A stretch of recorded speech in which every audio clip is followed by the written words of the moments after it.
Hi,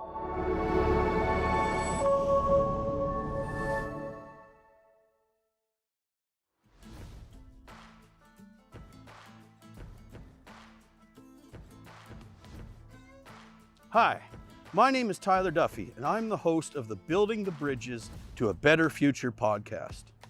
I was born and raised in Lacombe, Alberta, spending my formative years growing up on a buffalo ranch. After high school, I became a power engineer and spent 11 years working in the energy industry. I left that career behind and moved on to study a psychology degree at Red Deer Polytechnic.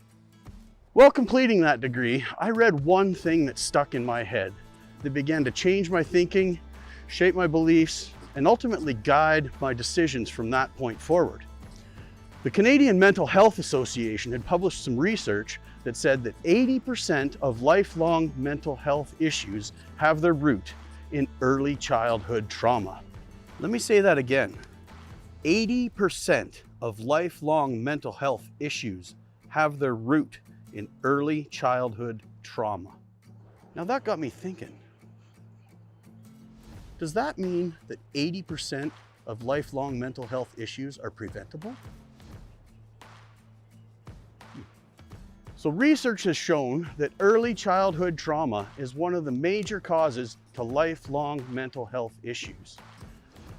So I feel, as a society, we should recognize that and implement programs to reduce, buffer, and eliminate early childhood trauma. Otherwise, we will never be taking a preventative approach to mental health issues. We will be locked in a perpetual process of reacting to mental health issues when they surface later on in life. Like the old saying goes, rather than mop up the bleeding, you gotta stop the bleeding. Now, this was new information to me, but professionals in psychology, education, and the social work world are well aware of this. And community leaders in Red Deer had started to create programs to address this issue by increasing the amount, variety, frequency, and quality of social support the kids get at critical stages in their social and emotional development.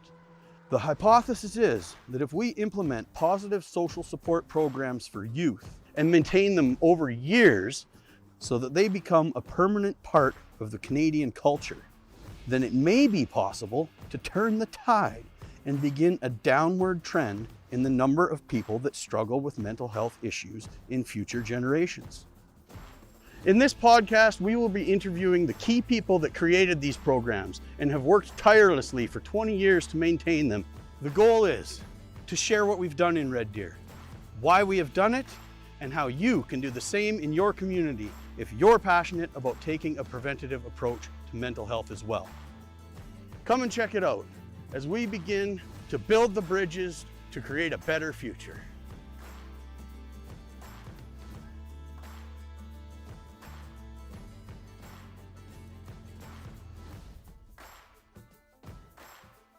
Welcome back to the Building the Bridges to a Better Future podcast. So far in this podcast, you've met the team of ladies that started the Go Girls event in Red Deer. We interviewed them about their experience of starting that process. And then we moved on and we met Wyatt Grainger and Dr. Wells. They were influential in creating a similar program for boys called Nights in Training. And now we are actually going to talk to some of the students who received these programs and participated them when they were in elementary school and in high school. So here we have Wyatt Grainger, Sean's son, and Wyatt was actually in grade 5 the very first year that we did the Nights in Training program. So that's kind of funny how that worked out. So we're going to talk to Wyatt about his experiences as a grade 5 student, participating in the very first Nights in Training day. And then later on, when Wyatt was in high school, he became one of the clan leaders as well. So we're going to get kind of two sides of the story from talking to Wyatt, which I'm super excited about because, obviously I'm very passionate about these programs. I think they are very beneficial. I think, it would be a positive net benefit for humanity if communities everywhere did similar programs like this. And I've never talked to any of the kids that have received them. So this is going to be great. So why don't you start off with, just introduce yourself to the audience, tell us how old you are, where you went to school, and what you're doing now that you're, graduated and a young adult. For sure, yeah. So I'm Wyatt Grainger. I'm 22 years old. I'm in year 5 of a Bachelor of Arts degree focusing on sociology. So yeah, that's basically me. Nice. So the very first year of the Knights in Training program, what school were you going to when that? I was at Glendale, what was formerly known as Glendale Middle School, but it was Glendale Sciences and Technology School, I believe is what it was changed to that year. Gotcha. Yeah. And then was there any kind of, because at that time the Go Girls program had been running for 11 or 12 years, and the boys weren't doing anything similar sort of thing, right? So was there any, were you kids aware that this was going to be the first time that the similar program was going to happen for boys as well? Yeah. Like and also at what stage in the school year did you guys find out? Because it was, it happened in the spring. We started working on it in essentially, close to the start of the school year, right? Yeah, no, for sure. Like, generally, like coming up through the elementary school, like grades K to 4, you always, like, it was sort of just well known that in grade 5 the girls went to Go Girls, and like the boys, they had like a movie day or like a trip to the water slide park or something, and then so that was sort of our expectation. And then come like sort of the after Christmas break, they're like, yeah, we have this actual like new program, and you guys go to Go Girls, but it's Grow Boys now. Yeah. And so yeah, it was like, yeah, it was definitely a bit of a shock and sort of cool to find that out, that there was now an equal program for the boys as well.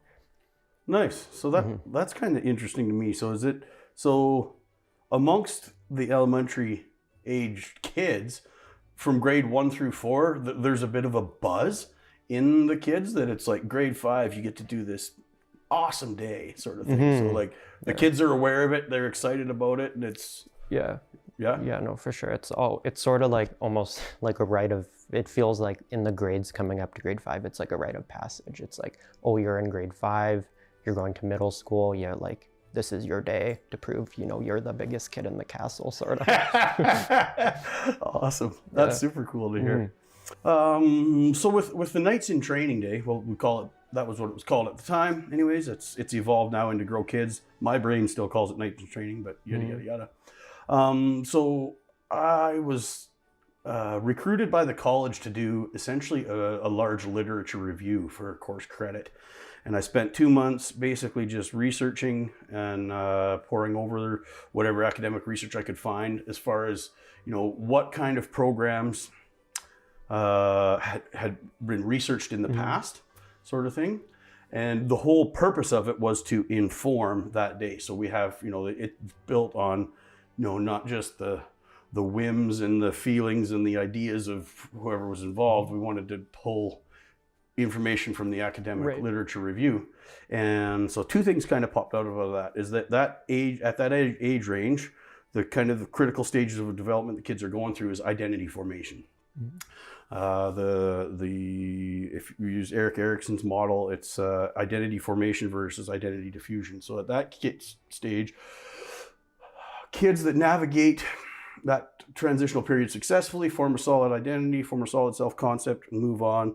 And kids that don't become what they call identity diffused, and there is very clear outcomes in the rest of their life, sort of thing. So we were like, okay, let's nail in on identity, because that's the transitional stage.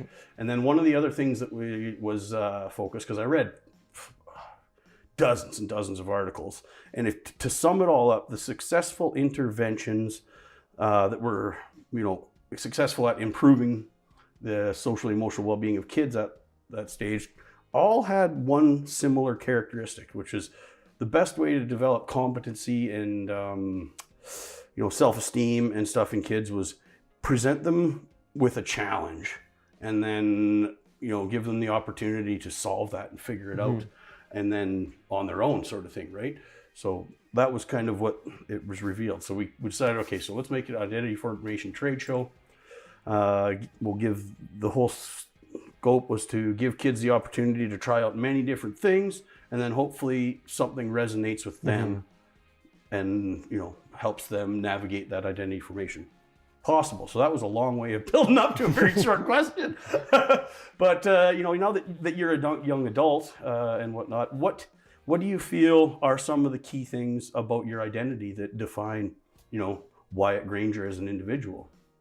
For sure. Yeah, excellent question. So like now I think being like a post-secondary student, that's a big part because especially because like coming up through the grades, and if you had told 10-year-old Wyatt at what was known as Knights in Training at that time, oh, you're going to be in university one day, I'd be like, cool, like, okay. So it's cool to now that's part of my identity now. And also I'm a big, and true, since it's winter, I'll bring up, I'm a big skier. So I teach skiing. I'm an executive member of the ski club at my university. So that basically sums it up. I'm a university student that also skis, I guess.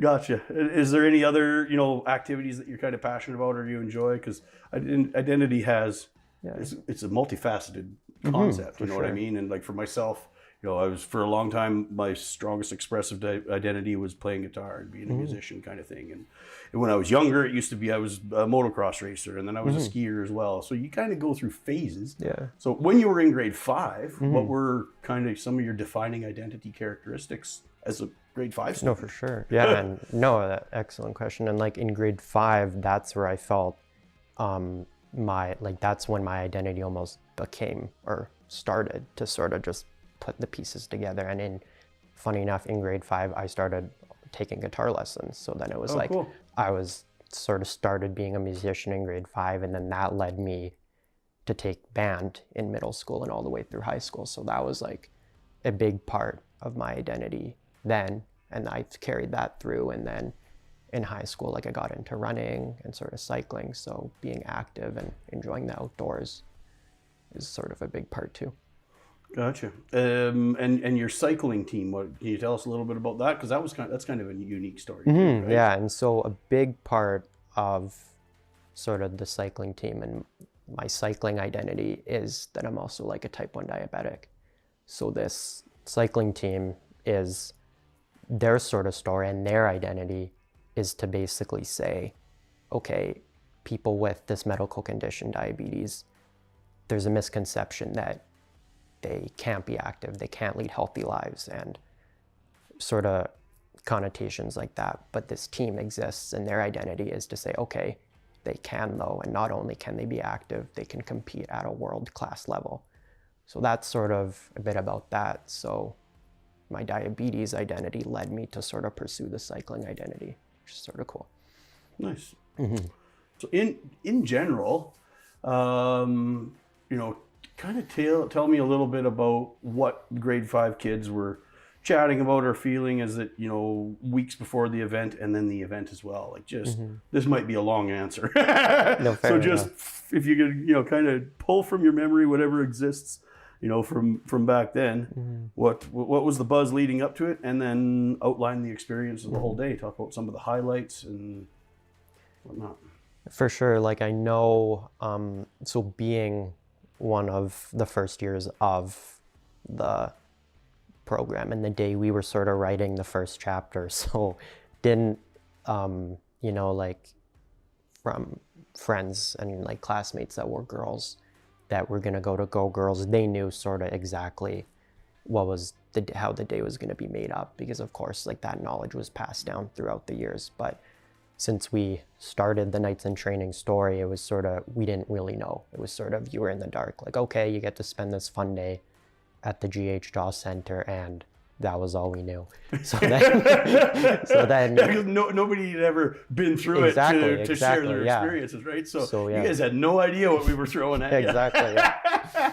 And then, and so once we got there, we were like, okay, you know, like we're at the Jaw Center, okay, maybe we get to go swimming. And then it's like, oh, maybe, like, and then we found out not all the groups go swimming. So that was the big sort of, a lot, like I remember my group didn't go swimming, so we were sad about that. But then it's like, I also remember like a ton of super cool sessions. Like there was the nights with all of their armor and all of that. So then it's like, okay, maybe you didn't get to swim, but you get to play around with swords and stuff. So there was just a lot of cool sessions, and it was sort of especially, yeah, just going back to being like the first year, it's just sort of just rolling with the punches and sort of just experiencing the day as it unfolds. And there's a bit of a, probably still in like the more recent years, there's a bit of a hierarchy and sort of like, oh, who gets the cool sessions, who gets the lame sessions.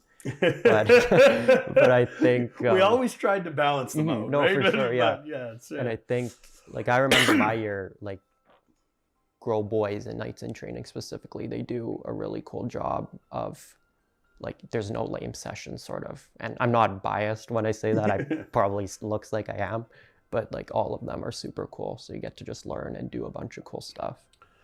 Nice. Do you remember which sessions you did, or is that? Are we digging too deep into memory there?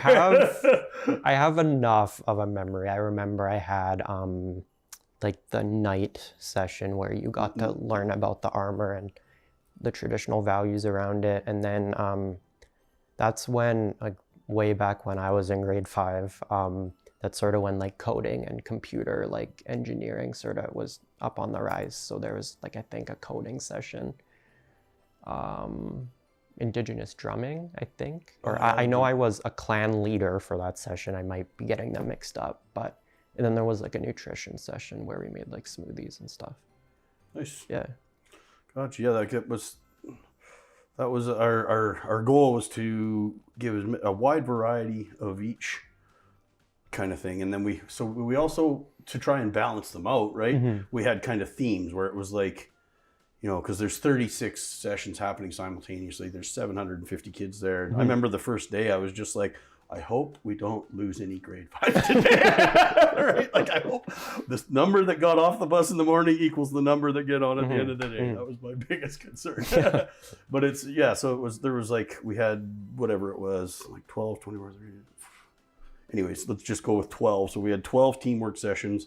We had 12 physical activity sessions. We had 12 nutrition kind of sessions, and yada, yada, yada. So that was kind of the way it was structured, to try and have it well balanced. And I thought we actually did it so that all kids got the pool, but maybe that didn't happen. Maybe that was a revision that we made for the next year based on feedback from the first year. Yeah. Because I think after I thought that all the kids got to go to the pool, but that could have been in subsequent years, because we would always observe. You know, we would have observers go around and observe each one and be like, this one was great, let's do more of this. This one, the kids weren't quite engaged, so something about it wasn't right, so we cut that one. Yeah. You know, that kind of thing. So one of the other kind of key fundamental parts of the day is that out of that, the research literature I did, is that there is a big difference between interacting with kids with different age groups, right? And the science shows that younger kids do benefit from being given the chance to interact with, you know, kind of older kids, sort of thing. There's the type of connection is completely different than it is with an adult. Yeah. Right? Because it's like they look up to you like a little bit of a big brother kind of thing. You know, there's no power dynamic. They're not going to get disciplined. I think that's a big part of it. Is that you know, they're peers on the same level, but they're older, so they're cooler, right? So, tell us, do you have any, you know, from grade 5 when you showed up, and because we made sure that ratio was about 3 to 1 or 3 to 5 to 1. So what do you have to share about that? How did it feel to, you know, basically have those high school students as the leaders of your clan for the day? Like you said, it's definitely different because, like, as like an elementary school kid, your authority figure is like your teacher, sort of. So that relationship and that power dynamic is what you're used to. And then all of a sudden you're sort of faced with a high school kid who's, yes, older than you, but not as old as your teacher. So it's like a new sort of realm. And I think even just like the hierarchy in your school, like in being in grade 5, you're the biggest kid in your school. And then you go to Grow Boys or Go Girls and, okay, you're the smallest kid again. But then you realize like high school kids aren't scary. Like you think of them as terrifying and big, but you just realize like they're human too. And it's that whole, like you said, just the different power dynamic, like their peers, but also leaders, and just sort of getting used to that new sort of relationship. Yeah. Do you have any like memories or anything to share from like interacting with the clan leaders in your group? How did they engage with you guys? How did the grade fives engage with them? Yeah, no, it was no, very like from my limited memory, like they were very friendly, very welcoming, just like sort of just established a relationship quick, like asking us what school we went to, and like, oh, I also went to Glendale when I was in grade 5, or oh, like, what do you do in your free time? Like, oh, we both play soccer, cool. Sort of just to bridge, I guess, the gap from being like, okay, I'm in high school, you're in elementary school, finding like those common interests and stuff, and sort of just building a relationship through common like characteristics and aspects and interests, I guess. So, from your perspective, what effect does that day have on the grade 5 kids? You know, how do they leave that day feeling any different than they did before they came? Yeah, like I think looking back on it, like I sort of thought of like a comparison of sorts. Like I remember around the time when I was a clan leader in high school, we also took a trip to like the University of Alberta and went on this huge campus tour. I think like Grow Kids does the same effect as like that university trip for the 10-year-olds, for the grade 5s. It's that first opportunity to realize how big like the world is. And like the thing is, like I was born and raised in Red Deer, lived here my whole life. And so when I was 10, I learned, oh my gosh, like there's so much to do in this city that I've lived in my whole life. Like the world is so big. And I think like that's just like the same, like being in high school and going to a university, being like, okay, like the world's so big, it's just that on a smaller scale for the grade 5s, I think. And how does that affect their worldview or their vision or confidence or anything like that? Yeah, I think it almost, like with their confidence and stuff, it also helps them to find their way in life, and in the world. So I think like a lot of like the niche sessions and like the sessions at Grow Kids, finding like, okay, what resonates with you, what doesn't. And it's like, okay, maybe like you were feeling lost or sort of like, oh, I don't have any interests in stuff, and going to Grow Kids and having the opportunity to find those interests or those hobbies, I think is really cool, because going into middle school, it builds like the kids' confidence, it builds their self-esteem and all of that good stuff. So tell me if you think, because our objective was obviously to have a positive effect. For sure, yeah. 100%. Right? And do you agree that we're successful in that? Yeah. And if so, in what ways? For sure. I think experiencing the day twice, both as the mentee and the mentor, like the student and the clan leader, I find it hard to find how the day can end negatively, because there's just so, like, you're meeting new people, you're experiencing new things, there's so much new stuff, and I can see how that's overwhelming for a 10-year-old, but it's also like overwhelming in a good way, because like you just learn how big the world is and how you might not know your place in the world that day, but with time, like, you'll figure it out, sort of. Gotcha. So did I guess, like, because you guys meet, we do a very quick opening ceremony, sing the national anthem, a little bit of a motivational speech kind of thing, and then we kind of move right on into the session. So was there a sense of team or camaraderie or membership that developed, so that, like, from session 1 till session 5 sort of thing? How much did the group dynamics change in that, and then also in what ways? Yeah, no, for sure. Like, I think it was really up to the clan leaders and sort of how they did it. So depending, like, when, yeah, you go into like the gym at the or the hockey rink, I think actually, for that quick opening ceremony at the DOS Center. It's like as the groups arrive, you're like, the clan leaders are leading you through like icebreakers and like games and sort of just being like, okay, we have like 15 minutes to become our clan, like let's become friends super fast. And then, yeah. Hey, you all be friends. Yeah, exactly. And then like, we gotta go. We got 5 minutes to be friends. Let's exactly. go. And then throughout the day, it's like, okay, you know, like you guys were together in session 2, let's switch it up. And okay, like the line leader, congratulations, you're the caboose now. And sort of just, it was sort of and being the clan leader, yeah, like it's definitely, that's a responsibility that I had and they took on, sort of just being observing how the dynamic is. And it's like, okay, is that kid sort of a bit of a lone wolf? That's put him with that kid who's not and stuff. Nice, yeah. Like from my perspective, observing it is, you know, everybody shows up and it's pretty, you know, positive vibes and stuff like that. But it's, you know, everybody's kind of a little bit like, okay, I don't know any of these people, right? Yeah. Because it's, you know, you guys all show up. We've already color coordinated you, and that's mainly to keep track of everybody, right? Where it's like, so if some kid gets lost, it's like, oh, yellow shirt. Well, the yellow shirts are over there. Get over there, right? Yeah. But yeah, so, you know, their clansmen, you know, or the clans all form up and you guys have a few minutes for introductions and stuff like that. But there's not really a lot of like murmur noise kind of thing, right? And then, you know, the clans go out and poof, all the magic happens, and then come back for lunch. And it is the difference in the energy level and the dynamics between lunchtime once the clans have, you know, had the chance to do a couple sessions together. It's almost impossible to talk over it. Like that, the murmur noise in that rink.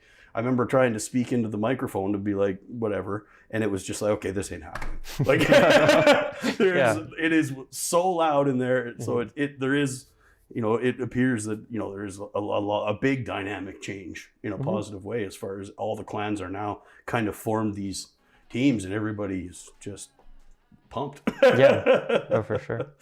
Out of the sessions that you did as a grade 5 student, was there any that that really resonated with you the most, that you feel helped contribute to your identity formation?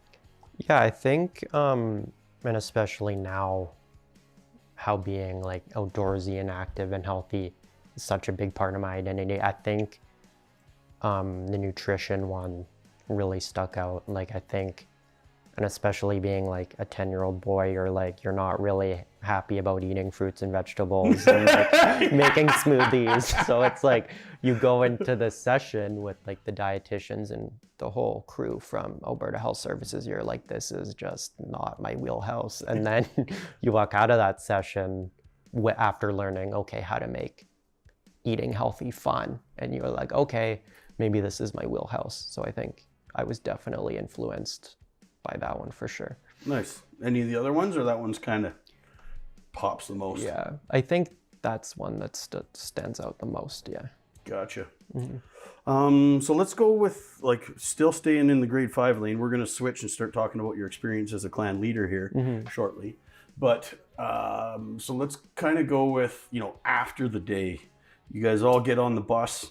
You're all going back to your school, sort of thing. Tell me about that moment. What was going on amongst all you grade 5 kids? Yeah. Because we purposefully take, you know, all the kids from, let's say, your school, right? All the grade 5 kids from your school. We don't let you guys stay together. Yeah. Because the idea was we want to promote, you know, connection and social skills and interaction and building friends, right? Like that. So if, let's say there was 20 grade 5s from your school, we would break you guys up. And so every clan was a bunch of grade 5s that had never met each other before, primarily, right? So, you know, because you guys are all showing up wearing different shirts, colored shirts. So once you get back on the bus, what was the chatter like, and what were you guys talking about? And, you know, tell me about that.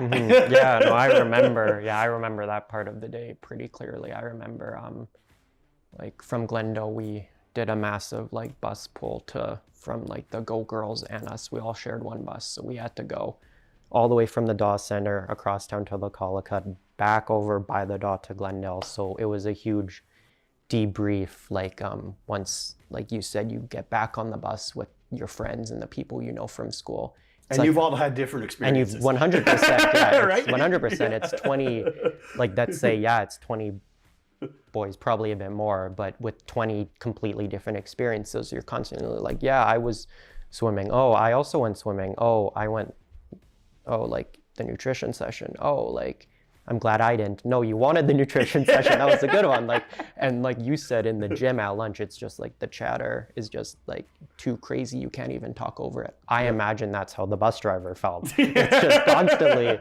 like those 20 kids, they're just going crazy, debriefing everybody else on their experiences. So. Yeah. Was there any cool stories that other kids shared that you can remember, or was it just a hustle bustle of excitement and awesomeness? Literally, it was just like a crazy, awesome like debrief. Yeah, like I was just everybody sharing their favorite 100%. Yeah. things. Yeah. Nice. So before we move on to talking about your experience as a clan leader, what effect do you feel the day has on the grade 5 kids in general?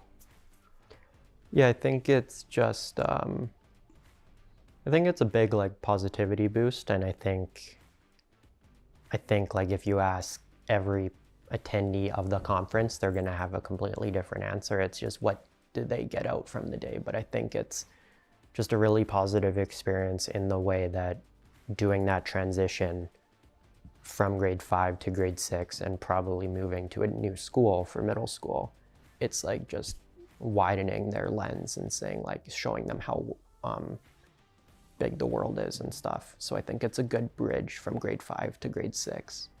And do you think it helps them, kind of be more prepared to cross that bridge and make that jump? Yeah, and I think like a lot of the big anxieties with going from like elementary to middle school, it's like meeting new people, trying new things, like going to new places. Well, at Grow Kids, you do all of that. You meet new people, you are doing new things, you're going to new places. So it's almost like a little like taste test of sorts for what middle school is going to be like. And even then some of like the friends you meet at Grow Kids, they might now be in your middle school.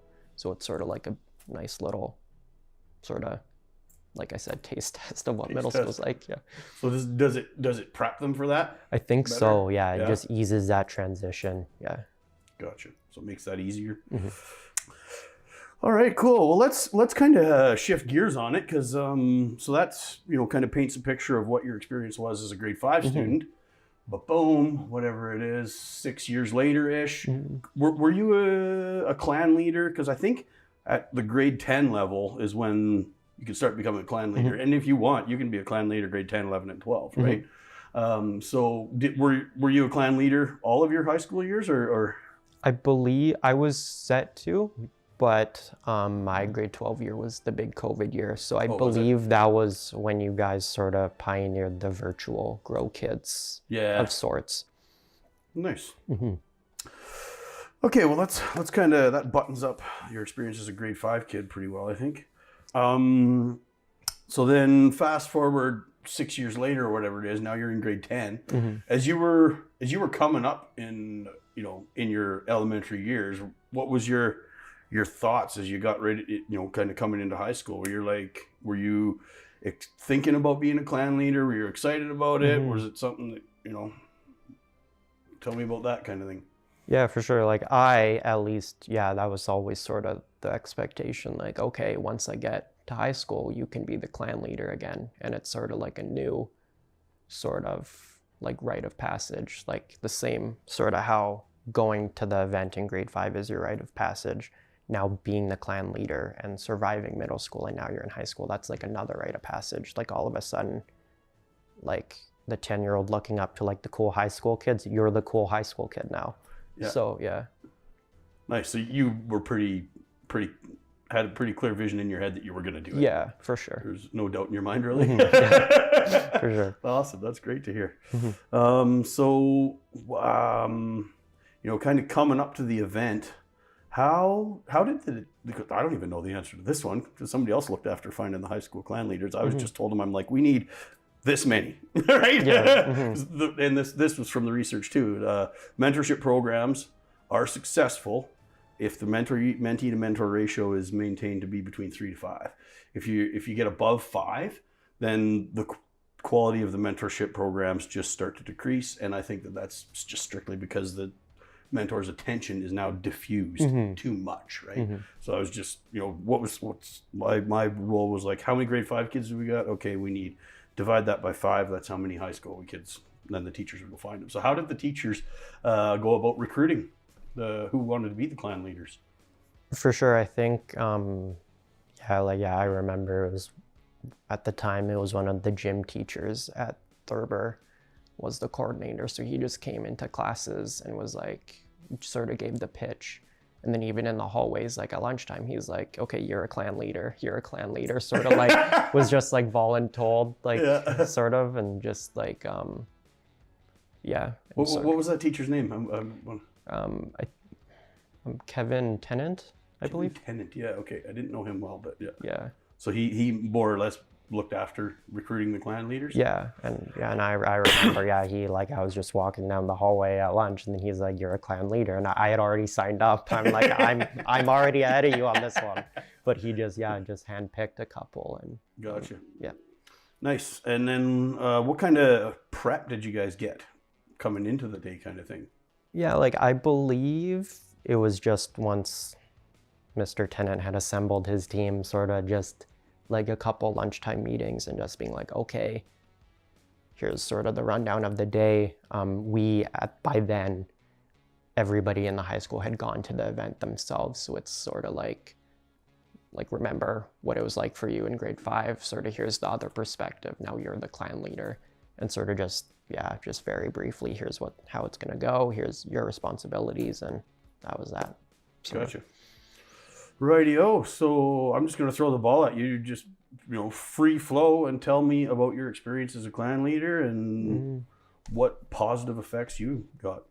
Feel like you came out of it. Yeah, for sure. I think like the biggest part is now you have like that perspective shift, and even like in grade 5, you just sort of went to the event and sort of just sit back and let the coordinators and the clan leaders sort of let everything unfold. But the biggest thing I noticed is, as the clan leader, you had a sense of responsibility now. Like, okay, you gotta be sort of observing the dynamics, like what kids are sort of off on their own. Do any of the kids know each other? And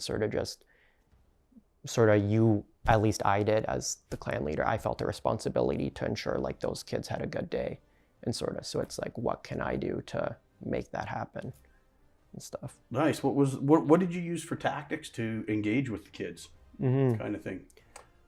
No, for sure. And like, I think splitting up the group, like if I recall, there was sort of a chunk of kids in my group that came from the same school. So then it's like, you broke them up, and it's like, okay, you're already friends, not anymore. We're going to make new friends. And like, sort of just for that quick little opening ceremony, you're sort of the hype man. Like, it's like, yes, it's like, yeah, it's 8 a.m, but you're full of energy. You're getting the kids riled up. So just, I don't know, just really be happy, be excited. And if you're happy and excited, the kids probably are also going to be happy and excited. So. Gotcha. And, that's a little more recent because, what year did you graduate? I guess it would have been 2019? 2020. Or 2020. Yeah, I believe, yeah. Okay. So what sessions did you lead your clan through? Yeah, I, as the clan leader, my group did have the swimming session. I remember they had the Indigenous drumming one as well. Yeah. That drum circle one is awesome. It's really awesome. Yeah, I didn't get to do that as the student. Yeah. And I'm like, I had no idea what it was like, but I'm like, it was super cool. And which other ones? And then the nutrition one again, I got to lead it. Came full circle, and the kids and it was funny. I got such a kick out of it because the kids, they weren't too excited about that one, and I'm like, nope, it's the best one. Like, I wasn't excited about this when I was your age, but you're gonna be excited because it's a good one. So that was a full circle moment. But I think just swimming, Indigenous drumming, the nutrition one again.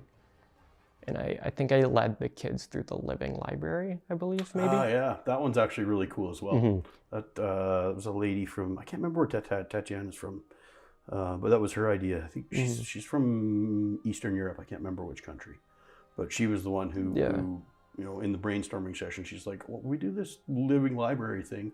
And we were all just like, hot damn, that sounds like a great idea. Right? Yeah. So that one is super cool to go in and observe, because it's, you know, usually there's what the living library is it's humans as books, right? So we'll have people from all sorts of different backgrounds, and then the kids come in and they self-select who they want to talk to, sort of thing, right? So we'll have a wide variety of people, you know, people that do yoga, people like any hobby you can imagine, you know, a fly hook tying guy, a cameraman and stuff like that. And the kids just kind of meander around and pick who they want to talk to. And so yeah, that one's super cool. And then the drumming circle one is really good. I did a little bit of research on music therapy, and one of the things that kind of stuck with me from that is the unique thing about music is that you can communicate non-verbally when you're playing music with each other, you can communicate with each other non-verbally. It's not like verbal talking where you've got to wait until I'm done talking before you can talk, right? And that was one of the strengths of music, is that it allows people to express emotions simultaneously, right? So you get a whole group of people. It promotes connection. 100%. It promotes a really strong level of connection, because everybody's, you know, their bodies are in beats. You know, if you're feeling like ripping, you can really give her and stuff like that. So that, you know, allowing people to I think we should practice. Like, I should be doing drum circles once a week. I don't know why I'm not, right? I think drum circles are absolutely fascinating. Yeah. What benefits do you think the clan leaders come out of that day with? You know what I mean? As far as from the start of the day to the end of the day, what opportunities for growth are they presented with that they wouldn't have if it wasn't for that day? I just popped that. That wasn't the question written down, but no, for sure. I like what my brain did there. No, for sure. I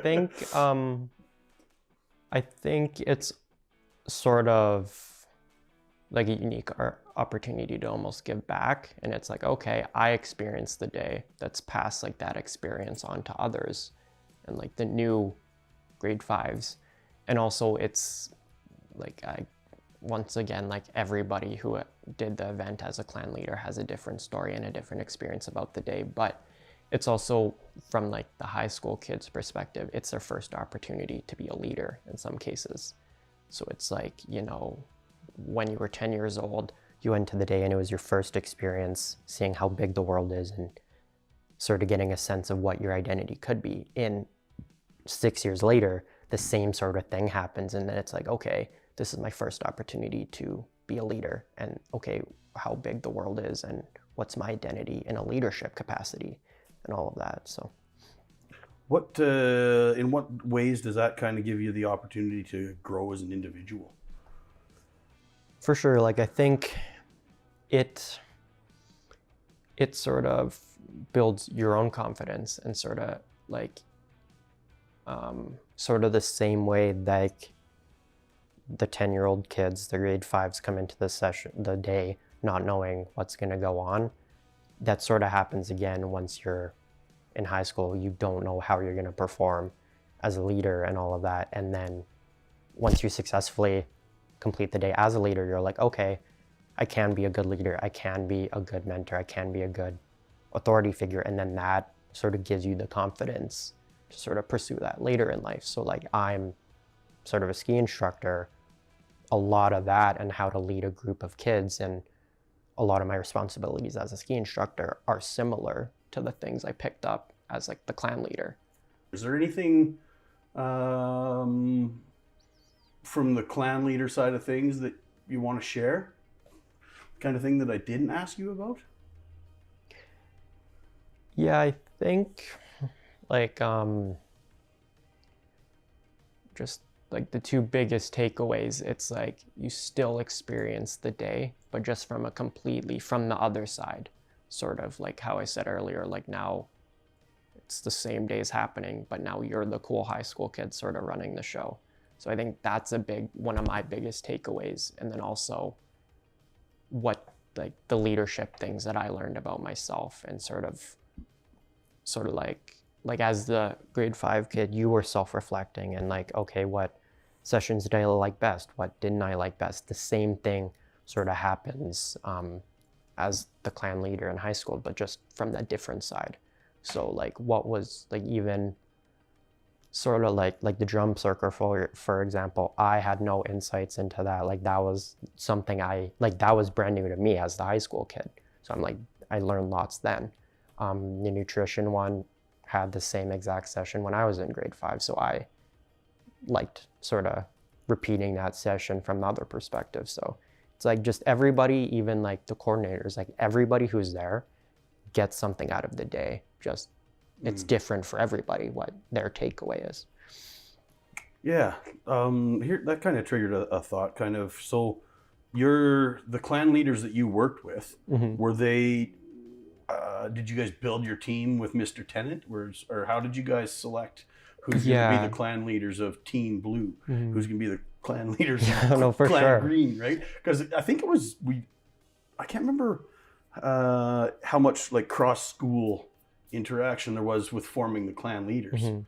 I think if I recall correctly, the clan leaders, at least for my school, I think they were the same school. Yeah. Maybe. Okay. I think I was working with like somebody I knew from Thurber. Yeah. And then we had a group of kids, sort of the mixed bag of the elementary schools. Okay, gotcha. Yeah. What are some tactics you used to, kind of motivate the clan going from session to session, and also keep the clan together? No, for right? sure. Yeah. Like, because I'm sure, we give a little bit of orientation and stuff like that, and, share ideas, but I'm sure you guys came up with a lot of stuff on your own, right? So tell me about that. For sure. Like, I think sort of just even in the opening ceremony, and I bet this is from the coordinator side of things, a lot of the motivation to put everybody in the same color shirt. It sort of makes everybody, okay, we're all equal now. Yes, we're from different schools. Yes, we're from different walks of life, all of that good stuff, but we're all just kids in pink or blue, sort of. So I think that establishes a good baseline. And then, and then it's also like when you're in this sort of storm of the DAW center, it's like, if I'm the blue leader, I'm only looking at the blue kids, sort of. So it's like, okay, I have 6 blue kids, 1, 2, 3, 4, 5, 6. Okay, let's go. So it's like, yeah, for sure. Just, yeah. So if you're moving along, it's like, well, there's an orange kid. Not my kid. Yeah, exactly. Like, hope somebody finds him. For sure. Cool. Would you guys do like a head count or anything like that before you left and moved on? Yeah, you could sort of like make games out of it, like do a sound off, like. That's a great idea. Yeah, and I remember, I forget who it was, but my friend from Thurber, who was the clan leader, in our group, we had like 5 kids that had like the same name, like Michael or James, like super common. So it's like we did attendance, and then we're like, okay, James, and then they'd raise their hands. Okay, I see 5 James. Okay, let's go. So it was you had a lot of fun with it, sort of. Yeah. Nice. Do you have? Here's a good one, because we do, review the sessions every year and revise them and improve them and stuff like that. Do you have any feedback for us on what we could do better? What are some things that, some ideas that you had that were like, hey, this would be cool that's not happening? Yeah, what opportunities for improvement you have to share with us? For sure. Sort of, I guess, just keeping up with the times. Like, of course, trends change in kids. There's always different interests, and a good thing about like grow kids, like swimming, the drum circle, the living library, those are sort of timeless. They're always going to be beneficial and stuff. And obviously like the nutrition sector and the physical activity sector, those like are also timeless. Like it's always important to be nutritious and healthy, but just like I cannot recall all 36 sessions that they had when I was 10. Neither can I. But honestly, probably now if you had that same roster, like times, like from 12 years ago, times have changed for sure. So you gotta just, like I remember we had a really solid group of sessions when I was in when I was both 10 in grade 5 and in grade 10 as the clan leader, but just keeping them relevant, like what are kids into now? And I mean, I can't even answer what a 10-year-old's into now, but Yeah, right. you just got to make the sessions like relatable and what they're into, I guess. Do you have any, just spitballing, do you have any ideas where you'd be like, you know what, this would probably be a great session? Mm-hmm. I think there was like a skateboarding session that I think they either had when I was in grade 5 and not as a clan leader, or vice versa.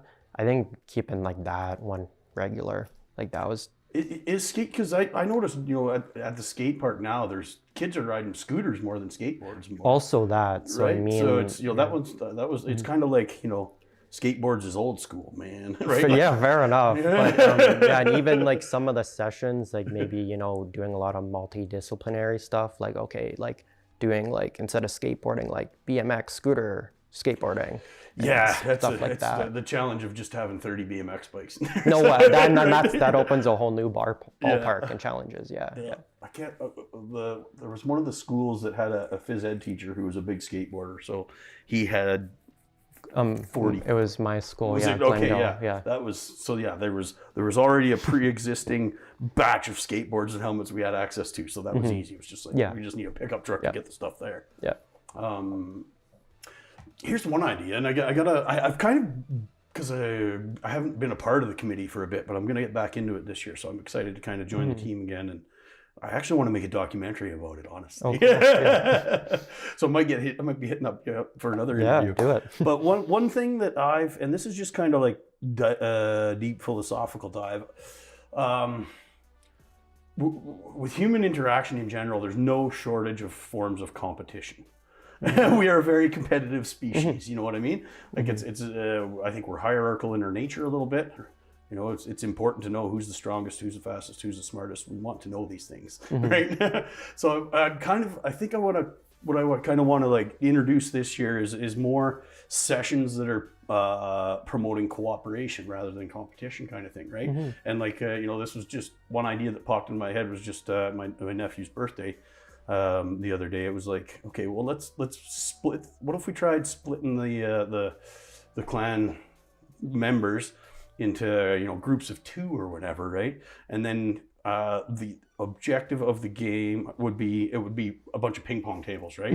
And it's a little bit of competition based, but it's cooperation as well. And what the session would be is you're going to play ping pong, but your objective is to play the longest volley.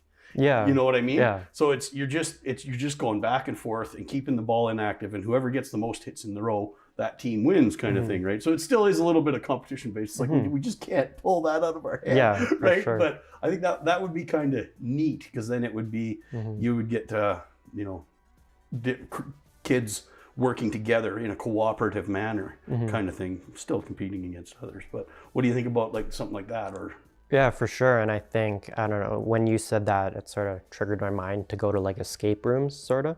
Yeah. Because like think about like the swimming session. Like, okay, if you're doing like a lane race, that's 100% competition, no cooperation, because you're just 100% competing. But similar to your ping pong volley theory, like an escape room and things like that, it's a competition because you're racing against the clock, but you have to cooperate to get there, sort of. So like you're competing through cooperation. So that's 100%, I think, like a good sort of thing to pursue. I think it would be fun, yeah. And it's like maybe getting a whole bunch of ping pong tables might be challenging, but you could do it in other ways where it's like whatever, just playing catch or something like that. But that was kind of an interesting thing about it is, you know, because part of it is because I was playing with my nephews. One's 5 and one's 12. So the 5-year-old had, you know, I'm just trying to make it involved, right? So I told him, I'm like, rather than playing this competitive, let's see how long we can keep it going, right? And then all of a sudden, boom, they're engaged, right? And, you know, the 5-year-old and the I guess Lachlan's 11. No, he's turning 12. But anyways, before they were like fighting and who's going to get the ball first, right? And then all of a sudden, bam, they're a team. And I'm like, you know, Macklin would hit it to me and I'd ping it back, and then he did it, and then I'd bounce to Lachlan. And all of a sudden, this connection formed for sure. that was not there before. So that was kind of like, I think this would make a good session. Yeah, it's like a collective competition, not an individual one. Yeah, for sure. Yeah, exactly. And so that might be something that we tease in there. I think it would be a good idea to, with the sessions, like you said, keep up with the times, connect with, some people like you and brainstorm, do some brainstorming and involve high school kids in the brainstorming. See, the one idea that popped into my head, and it's whatever, would be like a video game competition. And I don't know if that's a good idea or not, but kids might love it. Right? No, for sure. Yeah. And that's where if it's like, okay, we're gonna, here's whatever, a common video game. There's 30 TVs, 30 controllers. Who can make it farthest in this game in the next 30 minutes or something like that? For sure, yeah. No, that's definitely, like I can see, like that would be definitely engaging to the kids and everything. But also sort of the devil's advocate for that one. It's like, a lot of kids, like that's sort of their comfort zone almost. So yes, like it's something they're engaged in, but that's common ground for them. And like after school on the weekends, that's all they're doing anyway. So it's like, I know like a lot when I was the attendee to Grow Kids, a lot of the things were something I hadn't experienced before and something I wasn't comfortable doing. And like and like even the nutrition sessions, it's like leading, being healthy and being physically active. I'm not against video games or whatever. I sound very negative towards them right now. I'm not, but it's sort of, you have to find out, okay, what's our goal? Do we want to engage the kids in a way they're comfortable, or do we want them to push their boundaries, I guess? Yeah, I brought it up because I'm spitballing it. Everything in my, kind of consciousness tells me, no, that's a bad idea, right? It doesn't align with the goals of the day or whatever, but I'm trying to, like you said, keep up with the times and keep an open mind. Because my initial reaction is absolutely not. Like there's no shortage of video games in these kids' No, for sure. We want to promote social interaction. We want to get them outside of their comfort zone. So it's not in alignment, but I was just wanted to spitball that one. Just but see if what your we thoughts, and it seems like you kind of feel the same as I do. But if we work through it enough and like, okay, how can we use video games to adapt it to the values of the day? Like, it's like, I don't know, if we think hard enough, we can do it. Yeah, like, because I've never played Minecraft, but could you have like a session where they all work together to build a castle in Minecraft? Or something without like a doubt. That, right? Like that. Then kind of like we're like forming a team and we're team working together, and it's not just individuals. So, but maybe there's something there. There might be a positive way to do it, but yeah, like, because I'm a little bit old school, I'm just like, no, video game. Like, they already rabbit hole down the, like, probably too many. Like, I know I played too much video games when I was a kid, right? So it's like, give them something else to do. So along with the Nights in Training Day we created, I also conducted a research project with Dr. Greg Wells, who you guys met last episode.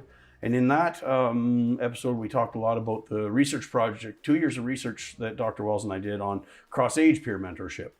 And it was a little bit of a similar framework to the Nights in Training Day, but instead of just being one day, it was, we would recruit high school kids, and then we'd give them a little bit of training on how to be a mentor and how to deliver this curriculum. And then they'd go to the classrooms of grade 5 kids once a week for 12 weeks.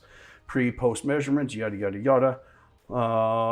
Very cool part of that is that Wyatt was one of those grade 5 kids. So tell me about your experiences about being a grade 5 student in that cross-age peer mentorship program. Sure. And I think, like that program, I also sort of forgot that I was part of that too. But I think that, like, being part of that research and program, and also being one of like the first years of Grow Boys / Nights in Training was beneficial because, like I said way earlier in the conversation, how the girls that went to Go Girls, they already had that understanding of what would go on and what the day looked like because it had been running for so long. But I think that research program, it gave us a good idea of, okay, what is this new day at the Dawes Center that nobody's ever done before gonna look like? And a lot of like the core values like identity and sort of finding yourself. Like I know a big part of the program was making up like the customized chessboards and chess pieces was a big sort of the key event of the research program. And so in the same way that at the actual day with the Knights in Training Day, like we're all different people, but we're wearing the same color shirt. Same sort of thing happens, sort of a metaphor almost with the chessboards. It's like these are all chessboards, but they're all different colors. All of the pieces are different. So it's like just, it gave us a nice like insight into the actual day, I guess, and a lot of the same key learning outcomes. Gotcha. So what did you like the most about that? Because it was 12 1-hour sessions, so we're talking 3 months, right? Once a week for 3 months, and then each session had a different lesson or whatever kind of thing. We're digging back into our memories pretty deep. So, but from what were some of the key things that you remember? Maybe whether it's a session or anything, just what exists in your brain about that experience? Oh, for sure. Like I remember, there's like a couple key takeaways. Like I remember one of the first sessions was we had to bring like an object that we thought represented ourselves. So like our identity. So I think that really sort of started everything, sort of got our minds thinking about like the program and the day and what does identity mean? Like what is my identity and all of that. And then it also just like the people who chose to participate in the research program. It got you learning like how to make new friends and stuff, because those weren't necessarily the people in your class and all of that. So you made new friends and you figured out sort of on the smallest scale how like your world just got a bit bigger. Like you have like, because in elementary school you're so confined to your classroom and your teacher. So then the program, you're like, okay, new kids, these high school people are here now. So it's just the first sort of taster of, okay, my world just got bigger and my identity is sort of starting to get the wheels in motion. Did it kind of like make you feel a little more empowered a little bit as a kid in any ways? Yeah, like I think just that whole journey of realizing what identity is, what is my identity? And I think that's a big thing, I guess, to sort of just spring on a 10-year-old. So I think, such an understated statement. But yeah, and I think just being in that program, in that cohort of other 10-year-olds, it's like, okay, there's super big challenge, but we're facing it together. So it's like you're empowered as a group almost, I guess, is what I'm trying to say. Gotcha. Yeah, like one of the things that I remember the most about it is because at the time I was 30-ish kind of thing, right? So, so talking about that different dynamic between high school kids and grade 5 kids and adults and grade 5 kids, I remember when we would, because I would basically come in there and then I would just passively observe, right? Like they engage the kids as they walked in the door and stuff like that and whatever. But the reaction of the grade 5 kids when those high school kids walked through the door was like, it was like, rock stars just walked in the room. Right? Like, that didn't happen when I walked in the room as an adult. But when those high school kids walked in, it was just like, yeah, right? Yeah. Like, they all started cheering, hands are in the air. So yeah, there is something to be said about the benefits of that cross-age peer mentorship for sure, because they look forward to it. That we only did 2 years of that research, so you never would have participated in that. as a high school leader. But my intent was hopefully that would take root and become a long-term part of the Red Deer school system. From your experience receiving that, do you think that there would be long-term benefits to social and emotional development of kids if that happened every year? Yeah, for sure. Because, and like even like how you said, like when the high school kids walked in the room, the kids like were like, they were rock stars and they reacted like that. And it's like, that's the same how I felt as like with the Nights in Training day. Like it's like you were looking up at your high school clan leader, they were the rock stars, then you were the clan leader, okay, now I am the rock star. So it's like that part, that aspect of the whole concept definitely exists in the program. And the thing is, you get like you said earlier, like it's 12 1-hour sessions, so like over the course of 3 months, that's a lot more exposure than just that one day at the DAW or the Collicutt Center. So 100%, like I would say, like just like we know from the Nights in Training, Grow Kids, Go Girls days, there's so much benefit from that day in relevance to the peer mentorship. So if we can do that over the course of 3 months, yeah, we can definitely change some stuff up. Yeah, for sure. I think that it's, you know, my kind of vision after that, and I wasn't able to make it happen because I was just like straight up, this was my goal. I was like, 2 years of research in Red Deer, bam, it's happening in Red Deer. Then I'm going on to do my master's, bam, all of Alberta's next. Then bam, all of Canada, and then all the world. I was like, global 5 years, domination, yeah. done. Man, did I underestimate how long the wheel, or how fast the wheels of change turn. For sure. Anyway, so yeah, what I was envisioning was, you know, that happens every grade in the school year. You know what I mean? So grade 6s mentor grade 1s, 7 grade 2s, 8 grade 3s, yada yada yada, and then eventually, as you're coming up through school, you hit the grade where now it flips, and now you're the mentor, not the mentee.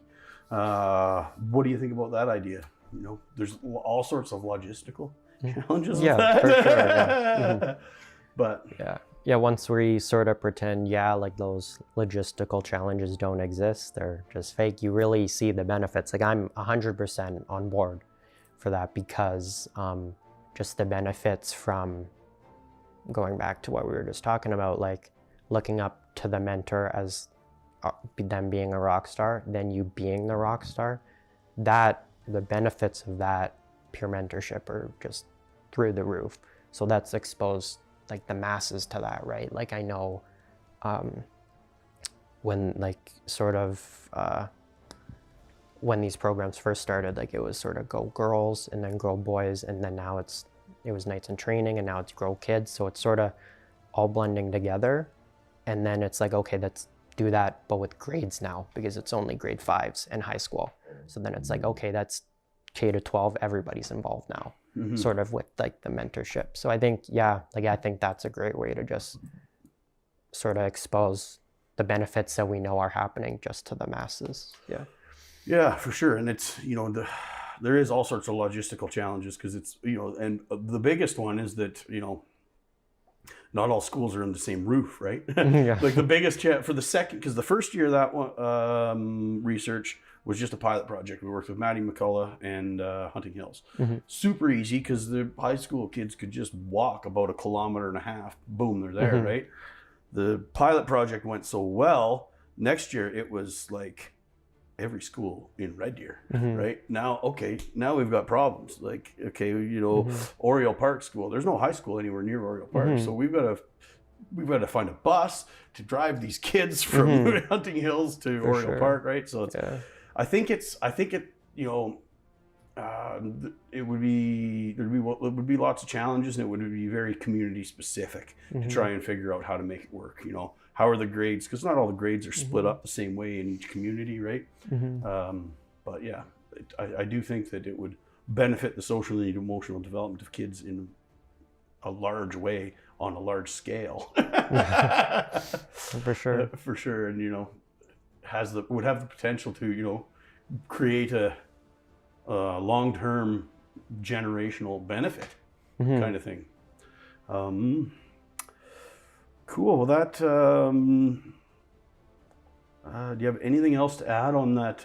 Being a part of that, because it would have been year 2, because you weren't in Maddie McCullough, were you? I was Maddie McCullough for grade 4, but yeah, I had moved on to Glendale, and then like a note on that one.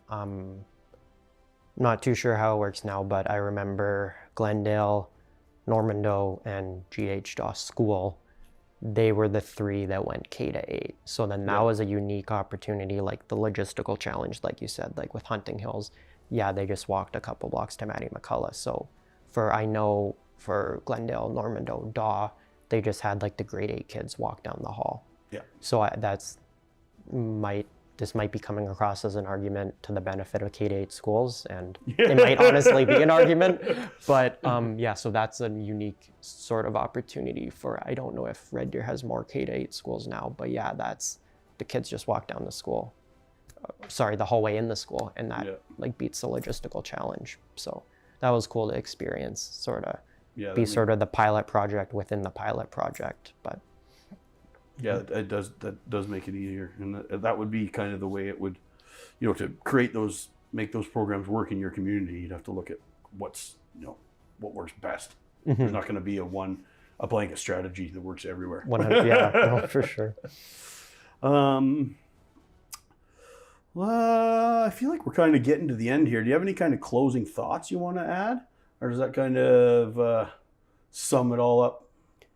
Yeah, mostly sums it up. I think like we've had a lot of good sort of entry-level ideas on how we can expand this and like sort of introduce it to the masses, and I think that's definitely a good goal. So it's like, we know this works, let's just sort of make it go crazy, I guess. I don't know. Yeah.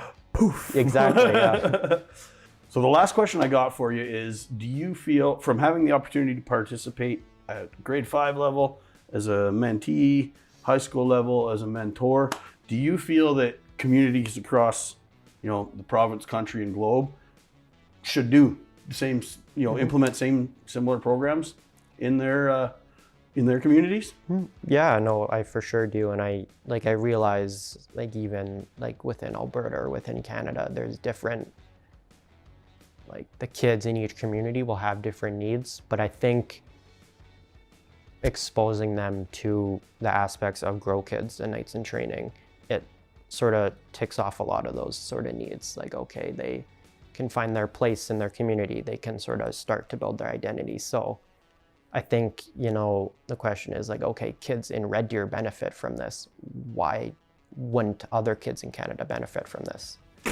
Right? So I agree with you 100% there. Yeah. That's what that was kind of one of my initial thoughts when I, when I did the research on the mentorship program, and then started working on creating the Nights and Training Days. I was like, how come this isn't the norm? 100%, yeah. Right? Yeah. And I guess it's because it's kind of a new, unique program, and we haven't shared it with the world yet. Yeah. So that's kind of why, when I pitched this idea to, because this will be airing on TELUS Optic TV, I pitched it to them as a podcast, and it was like, I think that this is happening. It's indisputable that it has positive long-term effects. The whole purpose of the podcast is to share the story about what happened in Red Deer with the whole trend, the whole growth of the program, and how it's 23 years later or whatever it is, still happening. Try it in your own community. There you go. That's the purpose of this podcast. So there's some contact emails that'll be at the end of this. If you're inspired to do the similar thing, you can email myself, you can email Denise Frieden, you can email Sean Grainger. Everybody's got experience doing this for decades now, and it is a challenge to do, but to boil it right down to it, it's once you've got the structure in place, it's not as daunting as you would think.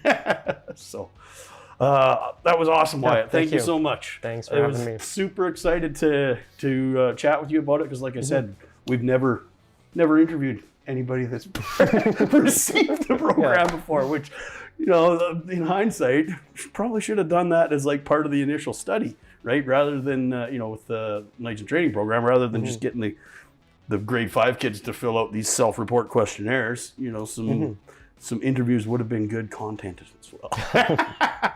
Sure. Awesome. Well, that was great, Wyatt. You had a lot of great things to say. You're a very deep philosophical guy, and thanks for sharing your story with us. In the next episode, we're going to talk with some of the girls in Red Deer that similar background as Wyatt, where they participated in Go Girls as a grade 5, and then a clan leader later on. So that's going to be super exciting as well. Thanks for tuning in. This is the Building the Bridges to a Better Future podcast. And the whole principle and thought of this podcast is that if we want to take preventive approaches to mental health, we have to address the primary cause of mental health issue, which is early childhood trauma. So right on, let's turn those mental health rates around and start a downward trend. Stay tuned.